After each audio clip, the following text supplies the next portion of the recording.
What do you get when you combine a homicidal maniac with Milan's Fashion Week? I'll give you a hint. Decapitation. Meet Skulltaker, an eternally raging demon who's one of the 3 new legendary lords in the Omens of Destruction DLC. Thanks to the guys over at Creative Assembly, I managed to get early access to his campaign. And let me tell you, it's a real head-turner. Skulltaker is the genius who came up with the bold idea of combining the skulls of his enemies with a large piece of fabric. Daring, creative, outstanding, I know. Not only does he brutally murder you, but he does so in style. This seething psychopath is on a mission to rip the heads off various legendary lords across the world. Each one he collects gives him a great deal of personal satisfaction. Our goal? To achieve the long victory and fill out Skulltaker's cloak to create the ultimate restraining order collection. Can I achieve my goal of not being allowed within a 5-kilometer radius of any school? Or will a combination of reptilians, the Scots, and insufferable narcissists successfully throw me in jail? Gentlemen, let's begin. We start our journey in the cozy region of Lustria, and I'm immediately confronted by my psych ward roommate. Before greeting him, there's a couple of mechanics I need to outline first. Like any typical Khorne campaign, we gain skulls as a resource. These can be spent on various buffs at the Skull Throne. Starting at tier 1, the more skulls you churn into it, the faster you unlock higher tiers, with increasingly powerful effects. For example, later on, we can fully replenish Skulltaker's army in an instant. For now, I grabbed one that boosted our post-battle loot by 25%. The next new feature is Champion's Essence. Think of this as the actual heads of our enemies. Every lord comes with a handy little number above them. Take this guy for example. Yes, that means he has 16 individual heads still attached to his torso.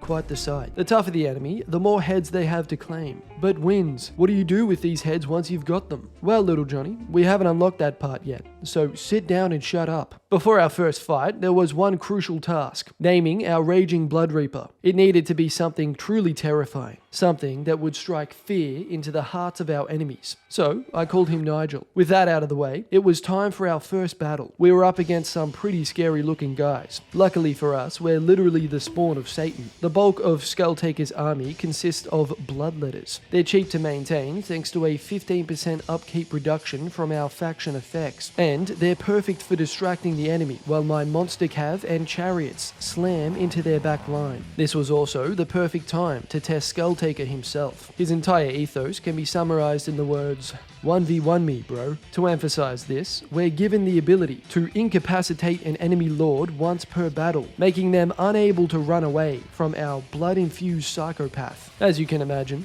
this usually doesn't end too well for the other guy. With that battle won, I unlocked an exalted bloodletter regiment of renown. Khorne kinda has a I'll rip your face off vibe about them. After summoning a makeshift army from our unholy manifestation, we were able to take the next settlement. This victory gave us enough Champion's Essence to unlock the Cloak of Skulls. Each skull we empower gives us a different bonus. I took one that gives us an extra 10% campaign movement range after defeating an enemy. With the Cloak of Skulls unlocked, now's a good time to see what we actually needed to do. To achieve the long victory, we need to capture or raise 60 settlements and empower 18 skulls. Nothing to worry about. It's only a sprinkle of genocide. We gained some skill points from our latest exploits, so I taught Nigel the age-old philosophy of kill. The very next turn, I declared war on this thick toad, wiped out his settlement, and donated their skulls to the Skull Throne. Then I killed the last of our feathered foes and captured our first province. It was only turn 4, and I was already rich. That's when these guys with furry hats declared war on me. I must admit, I felt a little scared and uncertain. So I did the one thing I do best, declare war on the French. If you're ever in doubt and unsure about what to do, just know that bringing about the complete destruction of the French is never the wrong answer. The French did pose one problem. They have a metric shit ton of cavalry. For my almost entirely infantry-based army, this was a slight issue. So I came up with the ingenious solution of packing my men so tight that if one of them ripped one off, no one would know who did it. This didn't start out well. Their cavalry charged before we reached the high ground. ground. But we regrouped and met their infantry head-on. Skulltaker was clearly fully committed to the whole metal rock band theme, because he was doing donuts on French heads with his new fiery motorcycle, with most of their cavalry units preoccupied in our infantry mosh pit. It gave our flying demons and dogs the freedom to harass their backline units. Skulltaker decapitated Alberic, and soon after the rest of their forces crumbled. Defeating Alberic unlocked a new unholy manifestation that allowed me to instantly claim any ruin of my choosing. Alberic's head also let me empower another skull, this time unlocking the ability to teleport to an enemy lord. Yes, I will be heavily abusing this. Will I wait even one turn before using it?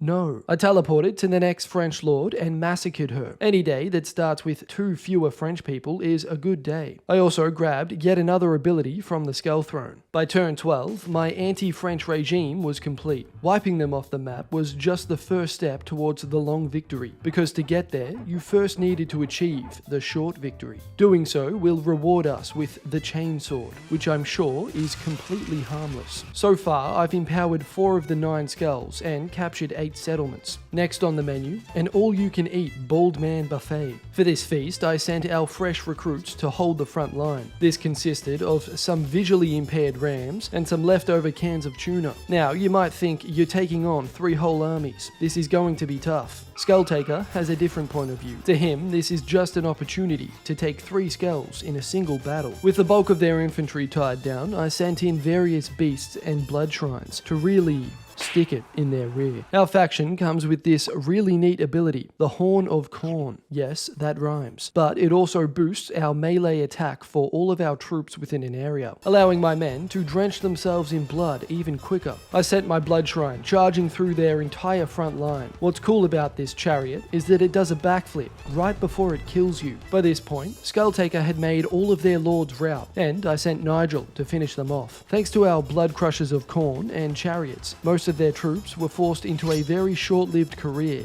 in parachuting. Without parachutes. Despite being outnumbered almost 6-1, we won the battle, and after hunting down the stragglers, we captured their settlement. With these battles under my belt, I'd earned 259 Champion's Essence, which I used to empower another 2 skulls. Decapitating lords and turning their skulls into fashion accessories is all fun and games until your PC crashes mid-battle. That's where Apex Gaming PCs come in. I've partnered with them to present to you the Apex Bronze PC. It's the ultimate entry point for gamers who just want to dive headfirst into the chaos without snapping a graphics card in half trying to install it themselves. And with financing options, you won't have to sell your soul to Khorne to afford it. Use code WINS for 10% off at checkout. Thanks to Apex Gaming for sponsoring this video. By now, it's safe to say that a lot of people hated us. Maybe it had something to do with wearing their skulls on my back. So when the opportunity arose to make my first friend, I jumped up and down with excitement. He was a savage orc who, you're not going to believe this, also loved skulls. We continued terrorizing the Empire lands, eventually reducing them to rubble. Our Dark Elf neighbors wanted a non-aggression pact with us, but I drove a hard bargain. After some intense negotiations, they paid me exactly $1. So far, I empowered 8 skulls and captured 14 settlements. With the Empire gone, it was time to launch a full-scale invasion of China. Once again, our monster cav and flying furries were about to have an absolute field day, because 90% of their army consisted of archers. One great thing about Skulltaker is that you can just throw him into the heart of the opposing army, forget about him for 5 minutes, and then get a notification that the enemy lord is dead. It's like having your own personal homicidal Roomba. We also unlocked a new regiment of renown for this battle. They may have fire leaking from their eye sockets, but deep down, they're actually just a bunch of chill guys. They're also pretty useful at dual-wielding hammer flails straight into the faces of our enemies. As expected, our cav and flying units went crazy, and even Nigel got in on the fun, ending the fight with a respectable 200 kills to his name. So far, this campaign has gone off without a hitch. We'd even spent enough skulls at the Skull Throne to unlock the next tier, gaining access to even on more overpowered baloney. Our friendship with the carcass-wearing orcs had also blossomed into an alliance. We might be literally hell on earth, but even our good buddy Skulltaker can be kind of wholesome sometimes. And oh yeah, we can fucking teleport. So we forced Yuan Bo out of his capital and burnt it to a smoldering ruin. I signed a non-aggression pact with Luther Harkin, and then I decided it was a good idea to declare war on this ghoulish pedo on our borders. I sent my newly formed second army down to handle business. Little did I know that Rakith had access to an untapped resource that provided him with various fossilized beasts. One of them was a mammoth, who ragdolled both my lord and my blood reaper so many times they eventually just stopped breathing. It was my first loss of the campaign, and a brutal reminder of just how shit I am when I'm not playing with a new overpowered lord. Nevertheless, I moved on and decided to blow off some steam on a bunch of mysterious ravers who, believe it or not, thought it was a good idea to pick a fight with a guy who wears skulls as fashion accessories. Winning this battle unlocked a new unit for us, the Slaughter Guard. These guys have insane armor and leadership, but more importantly, they're anti-large. So now, one random mammoth can't single-handedly wipe my entire army. Feeling confident, I decided it was time for our first quest battle. Clearly, the auto-resolve didn't agree with me, however. Completing this quest would grant us the Slayer Sword, Skulltaker's legendary weapon. It even comes with a unique ability, making our future skull collection significantly easier. Standing in my way were these 3 dwarf armies, and an ominous message. Luckily for us, these guys were about as smart as they were tall, and split their forces up. So I focused on one at a time, so the other armies could watch in terror as their brethren were torn to shreds in front of them. The plan was simple. I baited their forces into an uphill charge, locked them into combat, and then sent my men around the ridge to hit them from behind. It worked well enough, though I took more losses than I expected. Turns out these Khorngors make for a kind of shitty front line. Next, I had to deal with their artillery. I kited them for a few minutes, then marched my entire army along the edge of the map to avoid fire. Once we were in position, I set my dogs in as a distraction, while the rest of my force closed in. Honestly, this went way better than I expected, and we barely lost any units to their artillery. Once again, I was greeted with another ominous message. I think they might be trying to tell me something here. It's probably nothing. All that was left was the 3 remaining lords, and then their reinforcements arrived. And in horror, I watched in real time as the odds swayed in their favor. The battle then started to resemble that of a mosh pit at a Black Sabbath concert. Both Skulltaker and Nigel, who was currently soaked in blood, were ecstatic. You see, not only were they both born in the middle of a mosh pit, but they were also conceived on the cold, hard floor under a stampede of 1,000 long-haired white guys with piercings. One by one, Skulltaker folded each lord in front of him, and luckily for us, it turns out the Khorngors, who make for a shitty front line, actually do pretty well against a horde of cavalry. It was a grinding battle that came down to the last man, but we won. I'm not sure we would have won that without our new regiment of renown, who got over 300 kills. With that quest complete, we received the Slayer Sword. I built a second army, and exacted my revenge on the emos down south. With my ego restored, I was imbued with more confidence than an 18-year-old drunk driver. With my blood alcohol level definitely above 0.05, I was eager to hit the town and swing at anyone who even glanced my way. That's when I ran into the Scots. Were they Scottish? Who knows? Did this guy have an incredible beard? You're damn right he did. His luscious grey locks didn't stop me from burning and pillaging their capital city though, and I upgraded our teleportation ability, cutting the cost in half. At this stage, I was just 10 settlements away from achieving the short victory, and I knew just the fat toad to help us get there. The problem? They had gang-affiliated pterodactyls who loved drive-bys, some of which came equipped with explosives. Considering we had virtually no way to reach these guys outside of our weakest units, and they were continuously bombing the shit out of us. Yeah, we lost some men. I mean, we still outkilled them with a ratio of over 5-1. Then began the onslaught of the toad. I quickly captured a settlement and moved on to confront the obese frog himself. Thankfully, I had some new units to help me take him down. I sent my nightmare-inducing Gorgon to focus their walking crocodiles, and when they tried to surround him, they quickly realized their mistake. Correct. Oh fuck, that is indeed a Gorgon. Meanwhile, the rest of my rabid bloodletters were proving too much for their scaly skin, and my new monster cab units absolutely decimated their skink cohorts. Skulltaker himself had finally broken through to Mazdamundi, who was understandably running for his life. He didn't realize that's exactly what Skulltaker wanted, watching his victims squirm helplessly as he shackled them down and began slowly unbuckling his belt. We made quick work of the reptiles. All that remained was the fat toad's gaming chair.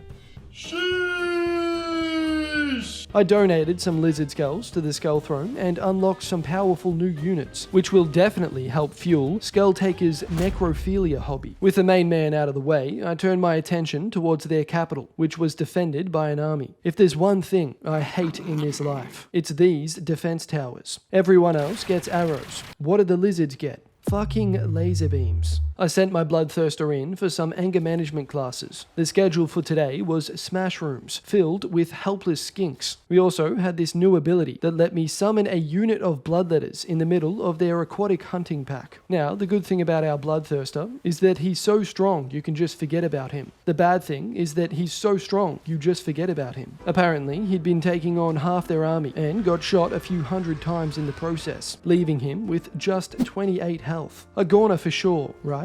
Wrong. Somehow, he still managed to take out some flying pterodactyl bombers and then dipped, somehow surviving. Honestly, things weren't looking too great for us. Most of my units had taken heavy losses. But you know who wasn't doing too bad? I'll give you a hint. It starts with S and ends in your death. Skulltaker single-handedly rampaged across the battlefield. Together with our monster Cav, he mopped up the remaining lizards. It was our hardest battle yet. Nigel was wounded, and most of our forces were in shambles. But we were rewarded for our efforts by taking everything of worth from the city, then choosing to move in anyway. Our next victims, the morbidly obese. To summarize this quickly, they don't exist anymore. Thanks to them, I was able to pick up our next skull. Now, some of our units had a 25% chance to be restored after battle. I fought Mazdamundi again, and the great toad that once was had now been reduced to a decisive victory, auto-resolve with low casualties. But in order to give him the respect he deserved, I fought this battle manually. Their front lines actually crumbled before I even had the chance to flank them. And yes, Skulltaker had crushed in the big guy's skull again.